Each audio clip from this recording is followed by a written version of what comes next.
Welcome back to the SplashCast. I am Eric. I'm Cody. And we're going to be talking about... special effects inks, Okay. different ways to enhance the print to make it kind of unique. Okay. Different things that we can put in the ink or different things that we can do to things to make them look a little different.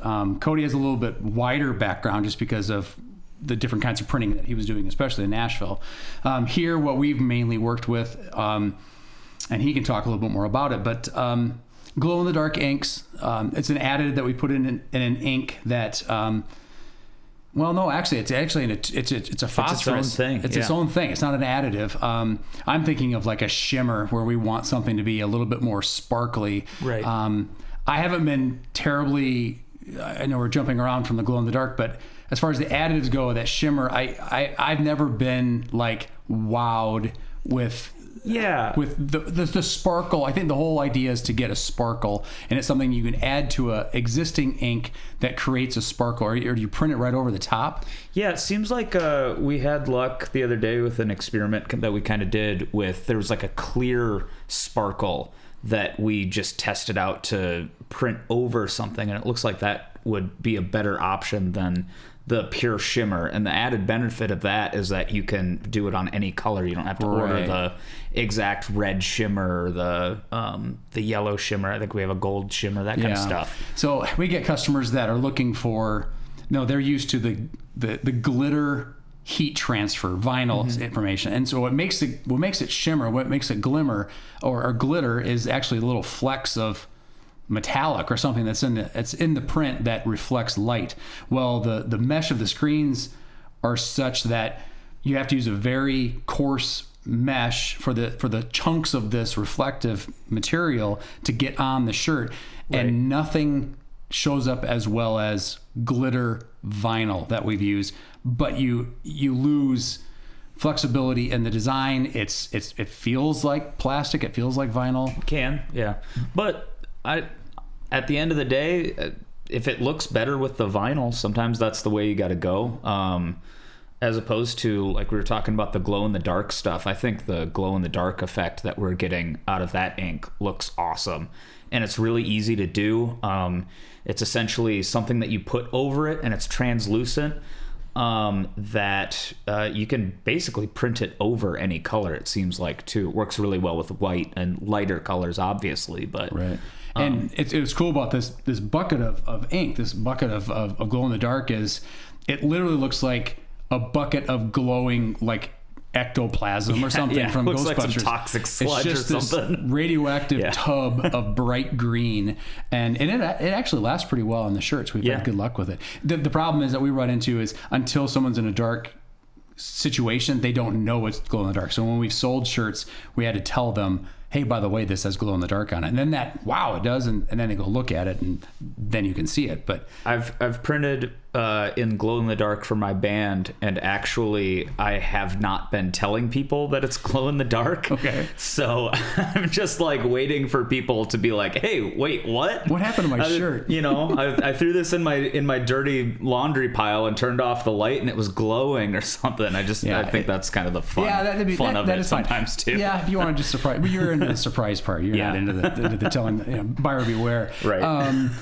Another one that we worked with here, not as much recently, but a foil adhesive additive. So what we'll do is you print the shirt. You can add this adhesive to the plastisol, or there's actually like a blocker that you can add so the adhesive doesn't fit. And so imagine a piece of aluminum foil, but it comes in different colors, and we can lay it on there where it's nice and flat and has no wrinkles, or we can scrunch it up, and we'll put an image of one that we did for a swim team in Iowa City, where you can crunch it all up, and then after you're done printing the shirt with plastisol, then you heat transfer that foil and you peel it off, and anywhere that there was ink or this kind of additive, that foil essentially sticks to that location. It's a very unique kind of look. I think the crinkled look ends up looking really cool too. It's really unique. It doesn't just look like a flat, shiny thing, right, of mirror on there, but we can do that too. But I think the crinkle ends up looking really cool. What is your favorite? What are your other specialty additives or special effects style? The stuff that we did not too long ago for that Dancing with Roxy with the puff additive.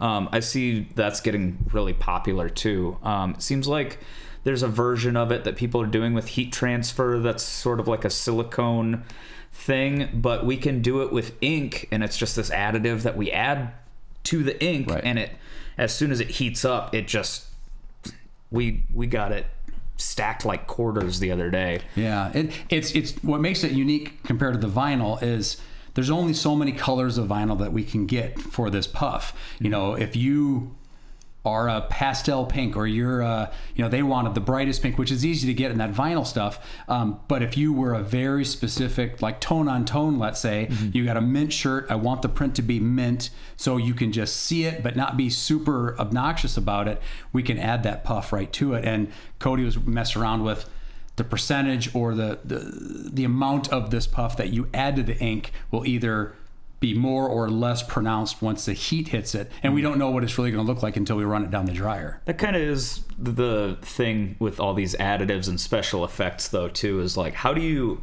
communicate it to the customer? Like, because sometimes sometimes it's a whole process to get it to look a certain way, and you're kind of going on. Can you faith. guarantee it's going to be a half-inch tall with that puff additive? Maybe not if you pick a specific color that has to be darker, and use less of the puff additive. So I think that's one of the challenges. It's just knowing what we're dealing with, because the heat affects it, and that's what makes it actually rise. It's essentially like baking a cake. You have no idea, did I pour too much batter in or whatever? Is it going to overflow? We have to keep in mind that it really doesn't grow width-wise, it really just grows height-wise. But I suppose if you had really small, fine detail, you have to be a little careful that, like if it was a small E, is that center going to fill up, or that's just something we have to... That Dancing with Roxy one, I think we had to bump up the size of the font when we did it, it was very fine. It was closing in like the E's of the lettering. Right. Like lowercase e. Yeah. But it was a really cool... I like the way it looked, and we need to do more of it, because I think it's what the young kids are wearing, I think. Yeah. What else do you like? I'm trying to think. Might have to cut for a second. I'm trying to think. What else do we have? Well, because we did the shimmer, we did the glow in the dark. There's the puff. There's you had some stuff like crinkle or other things like that. Wasn't there like a crinkle additive? Or maybe Eric, our ink rep, was talking about a crinkle that it kind of like breaks up the ink or shape or shift or... Oh, the shape. The shape ink can be kind of cool too. It's basically just a translucent additive that it sounds counterintuitive, but you can make the ink more translucent, and it can create a really cool effect when you're doing tone on tone kind of stuff to let that shirt kind of show through a little bit. But there's also things to more on the chemistry side of actually printing where you might get a thicker ink and want to add that to it, and it just makes it print a little better, a little smoother. Yeah, there's another style that we've messed around with it, not to the extent that we should have or should be doing, because when you get into discharge and water-based ink, that's a very water-based is... So plastisol is essentially, it's a plastic goo that doesn't cure until it gets up to a certain temperature, and you can feel it. They call it the hand. We talked about that before. You can feel it in there. But then there's water-based that is essentially dye inside of a water substrate or whatever that actually holds that dye, and the heat and the air of the dryer evaporates the water and leaves the ink behind. It works really great on lighter colored garments, and then when it's printed, you've essentially more or less dyed the material into the fabric. Works great on cottons, and it's very tricky to print with just because of the nature of that water wanting to dry out in your press and your screen. But then there's another one that uses it's essentially like printing with bleach, where we add a discharge. And so like a dark shirt like what Cody is wearing, you can add this discharge to a certain... you mix up discharge, you would print that discharge in, and you can add a different color to it, and it essentially remove the color of the said garment of that cotton and replace it with something else. So rather than putting down a white underbase, you're using discharge to take it off and then keeping your print a little thinner or a little bit softer to the hand rather than putting down a couple layers of white and having that thick buildup. Did you do much with water base in Nashville? I only really printed with it one time, and it was a nightmare. We didn't have the right emulsion on our screens, and it was breaking down the emulsion on our screens. And so the emulsion, what he's talking about, we've had plenty of videos where we've talked about us making screens where we have to put down this light sensitive material that blocks out the ink so it doesn't go through certain areas. Well, this stuff essentially is water soluble to a certain extent. And so if you're printing with water on a water soluble screen, the motion of the squeegees going over are essentially scrubbing that screen. And pretty soon before you know it, you actually have broken down, and now you don't have any emulsion left. The stencil is gone. The stencil is gone. So now you just have essentially a box. A box of this print because it's gone. So you have to use special emulsion. You have to print in a different way as far as the squeegees, how they go over the screen.